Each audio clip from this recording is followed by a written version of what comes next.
مالک یوم الدین، میم پر کھڑا زبر ہے، دو حرکات لمبا کریں گے، ما ایک الف کے برابر کھینچ کر پڑھیں گے، لام اور کاف کو جلدی پڑھنا ہے، مالکی، لام زید لی اور کاف زید کی پڑھنا ہے، لے کے نہیں پڑھنا، مالکی یوم الدین، یوم میں ہونٹ کول کریں گے، آگے کی جانب لائیں گے، میم کی زیر کو الدین کی دال سے ملا دیں گے، تو یوم الدین، یہاں پہ میم کو دال سے ملانا ہے تو الف لام نہیں پڑھا جائے گا، یہ ادغام شمسی کا قاعدہ ہے، جہاں ادغام شمسی ہوتا ہے وہاں تشدید آتی ہے اور الف لام نہیں پڑھا جاتا، دال کو لمبا کریں گے، اور یا ساکن ہے، یا ساکن کے بعد نون ساکن ہے، دو ساکن اکٹھے ہو گئے، یعنی وقفاً نون ساکن کیا گیا ہے، تو مد عارض سکون بنی، مد اصلی سے مد عارض سکون لمبا کر دیا، یوم الدین وقفاً۔ ملانے کی صورت میں مالک یوم الدین، نون کی نیچے زیر ہے، آگے ایاکا ہے، یہ حمزہ اصلی ہے، تو آگے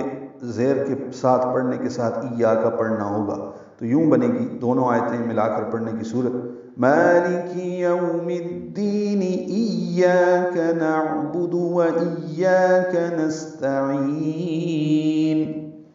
حمزہ کو یا سے ملانا ہے، یا الف مدہ ہے، دو حرکات لمبا ہے، یہ ایاکا نہیں پڑھنا، ایاکا یہ غلط ہے، ایاکا میں تشدید ہے اس لیے ملانا ہے، یا کو دو حرکات لمبا کرنا ہے، یہ دو مرتبہ ہے، کاف باریک ہے، آگے و ایاکا ہے واو کے ساتھ، تو دونوں مرتبہ درست کر لیں، ایاکا و ایاکا، ایاکا نعبد وَإِيَّاكَ نَسْتَعِينُ، واو ہونٹوں کی نا تمام گلائی سے ادا کریں گے، ایاک حمزہ کو یا سے ملانا ہے، یا الف مدہ، کاف باریک اور جلدی پڑھنا ہے، وَإِيَّاكَ اب یا کو لمبا کرنا ہے، نستعین، ان کو سین سے ملانا ہے، صفیر کی آواز سے ادا کرتے ہوئے ہم کریں گے، یعنی سین کی آواز میں سانس جاری رکھیں گے، نستعین باریک پڑھیں گے، تا عین وسط حلق سے ادا کریں گے، لمبا کریں گے، اور نون کو ساکن کر دیں گے، نستعین، نون کی پیش ساکن ہو جائے گی اور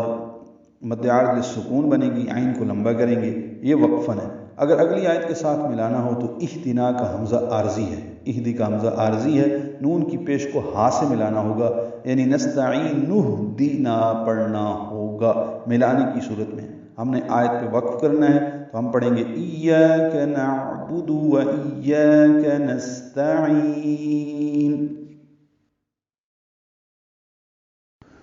روز جزا کا مالک ہے،